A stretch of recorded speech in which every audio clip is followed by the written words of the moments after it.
నమస్కారం. RVR TV సమర్పిస్తున్న mass ఫలాల కార్యక్రమానికి స్వాగతం.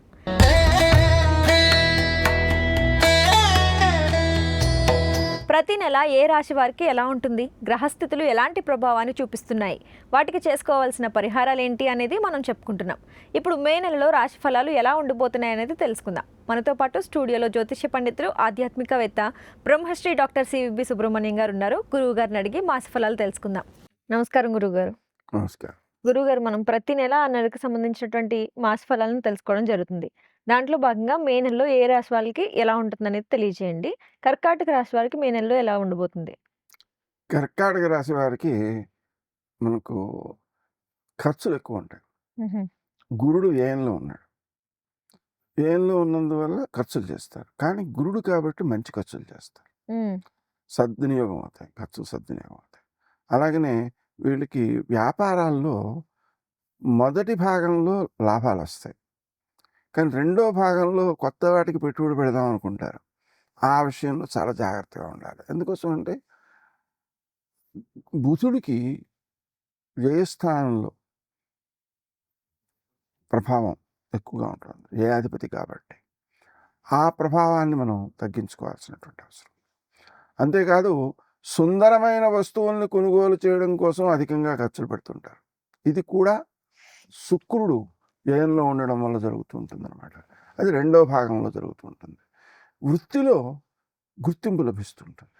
ఆ గుర్తింపు ఎలా ఉంటుందంటే, మనం చేసేటువంటి పని వలన ఎక్కువ మందికి ప్రయోజనం సిద్ధించేలాగా ఉంటూ ఉంటుంది. తద్వారా ఎక్కువ మంది ఆనందపడితే గుర్తింపు వస్తుంది కదా, ఆ రకమైనటువంటి గుర్తింపు వచ్చేటువంటి అవకాశం ఉంది. కానీ ఎన్ని వచ్చినా కూడా వ్యక్తులతో అనుబంధాలు ఇబ్బందికరంగా ఉంటూ ఉంటాయి.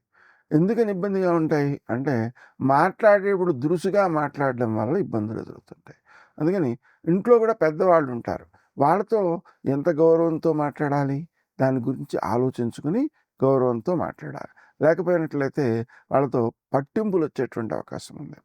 అలా మనం సౌమ్యంగా మాట్లాడడం, ఎదురు వ్యక్తిని మాట్లాడనివ్వడం అనేటువంటివి గుర్తించినట్లయితే ప్రయోజనం ఎక్కువగా ఉంటుంది. ఉద్యోగ స్థానంలో కూడా మనం చేసే పని వలన ఇతరులకు మేలు జరగడం వలన ఆనందం కలిగిన, గుర్తింపు లభించినా కూడా అధికారుల యొక్క ఆగ్రహానికి కూడా గురయ్యే అవకాశాలు ఉన్నాయి. ఎందుకని? మాట్లాడడంలో తేడాల వల్ల. అందుకని అధికారి దగ్గరికి వెళ్ళేటప్పుడే ముందుగా శ్రీదత్త శరణం మమ అనేటువంటి మంత్రాన్ని జపించుకుని వెళ్ళినట్లయితే అనవసరం మాటలు దొరలకుండా తనని తాను జాగ్రత్త పెట్టుకోవచ్చు. ఆ విధంగా జాగ్రత్తలు ఎక్కువ తీసుకోవాలి. విశేషించి వృత్తి స్థానంలో అభివృద్ధితో బాటుగా ఇబ్బందులు కూడా ఉన్నాయి. పని ఒత్తిడి ఎక్కువగా ఉంటుంది. ఆ శ్రమకు తర్వాత గుర్తింపు లభించిన ప్రస్తుతం మాత్రం భేదంగా ఉంటుంది కదా, ఇబ్బందిగానే ఉంటుంది కదా. అలాగే మనకు కొన్ని ఇబ్బందులు ఎలా ఉంటాయంటే, మనం బాగానే పని చేస్తున్నాము అన్నప్పుడు మన పక్క వాళ్ళకు కూడా కొంత ఇబ్బంది కలుగుతుంటుంది. ఎందుకని? వాళ్ళు చేయలేదనే గుర్తింపు కలుగుతుందేమో అనే భయం చేత. దాంతో మిత్రులతో కూడా భేదాభిప్రాయాలు వచ్చేటువంటి అవకాశం ఉంది. అందువలన ఆ విషయాల్లో కూడా కొంచెం జాగ్రత్త తీసుకుంటూ వాళ్ళని కూడా కలుపుకుంటూ ఉండాలి. అలాగే అనుకున్న సమయానికి అనుకున్న పని చేయడం చాలా కష్టం. కానీ అది పూర్తి చేయాలంటే ఏం కావాలి అంటే, వ్యక్తులతో సయోధ్య పెంచుకొని వాళ్ళ సహాయాలు తీసుకుంటూ సమయానికి పని పూర్తి చేయడానికి గట్టిగా ప్రయత్నం చేయాలి. శ్రీ రాజమాతంగై నమః అనే మంత్రాన్ని కనుక జపం చేసుకుంటున్నట్లయితే సమయానికి పని పూర్తి చేసేటువంటి శక్తి ఏర్పడుతుంటుంది. అలాగనే ఆరోగ్య సమస్యలు, ఇంట్లో వాళ్ళకి ఇబ్బందులు, అలాగే మిత్రుల్లో ఇబ్బందులు, వాళ్ళకి మనం సాయం చేయాల్సి రావడం, ఆ విధంగా సమయం సరిపోకపోవడం, ఇలాంటి ఇబ్బందులు కూడా ఉన్నాయి. అయితే ముఖ్యంగా మనం ఏం చేయాలంటే, మనం ఎవరికైతే ఉపకారం చేయదలుచుకున్నామో వాళ్ళకి మేలు కలగాలి అని చెప్పి భగవంతుని ప్రార్థించాలి. Ayurveda mastered cognitive support through Medhya Rasayan for centuries.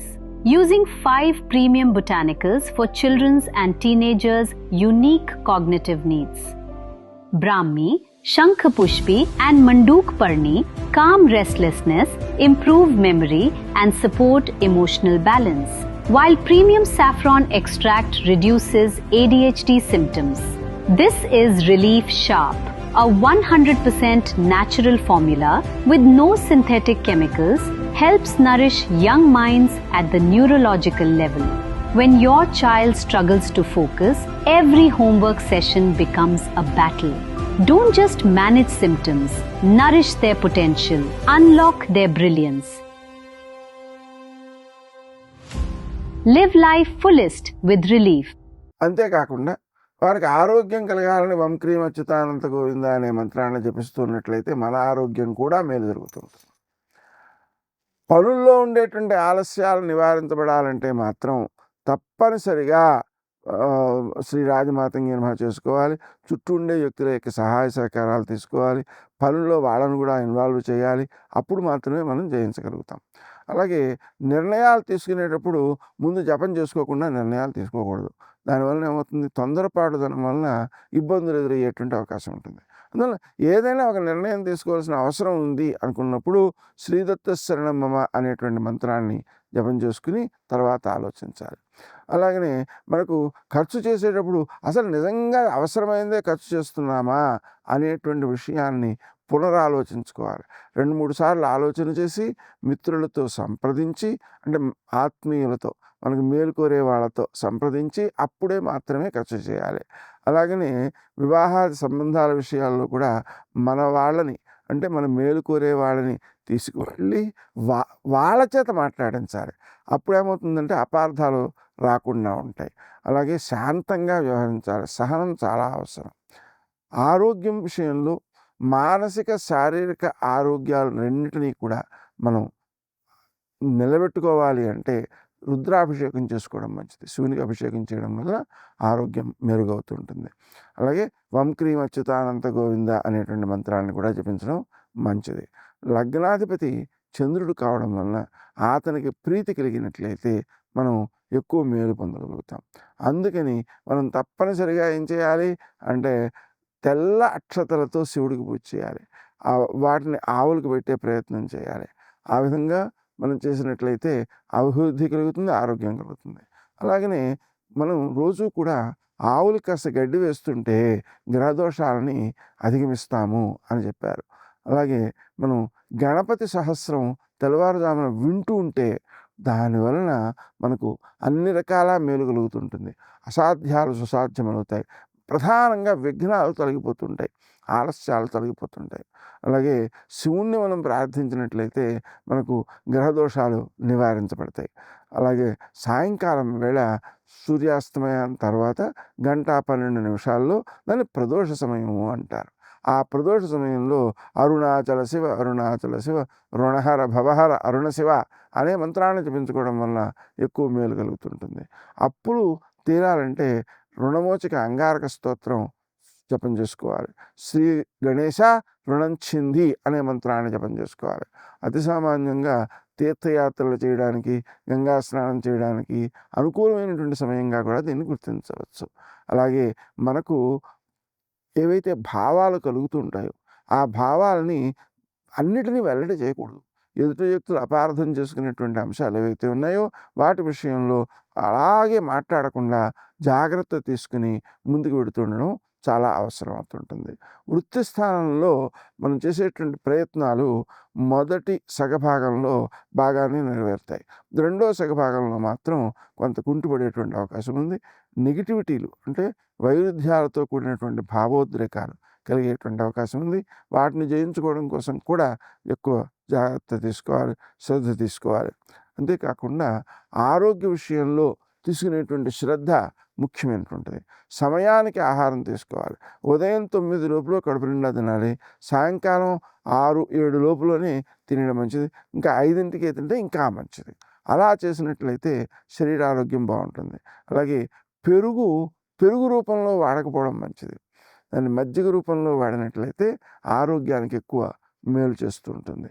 ఆ విషయాన్ని కూడా మనం గుర్తుపెట్టుకోవాలి. ముఖ్యంగా ఆహారంలో పెరుగు బదులు మజ్జిగ వాడడం, రాత్రి 9 నుంచి 12 వరకు నిద్ర తప్పనిసరిగా ప్రాధాన్యం ఇచ్చి దానికి అనుకూలమైన వాతావరణం కల్పించడం, ఎట్లా అర్పేయడం, పడుకోవడం, జపం చేసుకోవడం. ఆ విధంగా చేసినట్లయితే దానివలన ఎక్కువ మేలు జరుగుతుంది. ఉదయకాలం తీసుకునేటువంటి నిర్ణయాలు ఉత్తమ ఫలితాలను ఇచ్చేవిగా ఉంటాయి. గురుగారు, ఈ రాశి వాళ్ళు చేయవలసినటువంటి పరిహారాలు ఏమైనా ఉన్నాయా? ముఖ్యంగా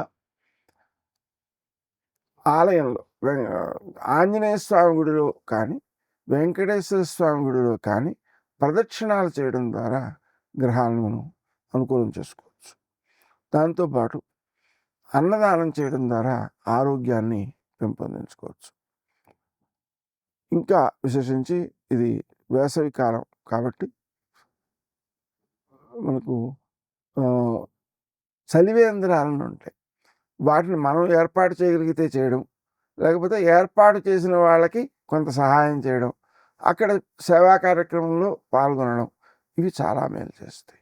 ఎవరైతే రోడ్లో పడుకుంటుంటారో వాళ్ళకి విసిరికర్రలు ఇవ్వడం, ఇది చాలా మంచి చేస్తుంది.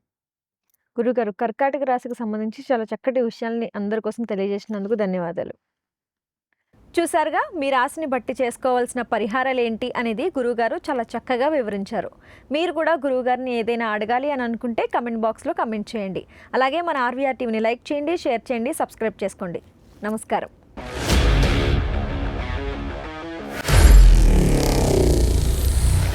Honor Signatus, the biggest gated community in the heart of the city. Spacious 3, 3.5 and 4 BHK apartments at Kukatpalli, High-Tech City. 27.5 acres, 18 towers, G+25 floors, 1695 to 3815 square feet unit sizes.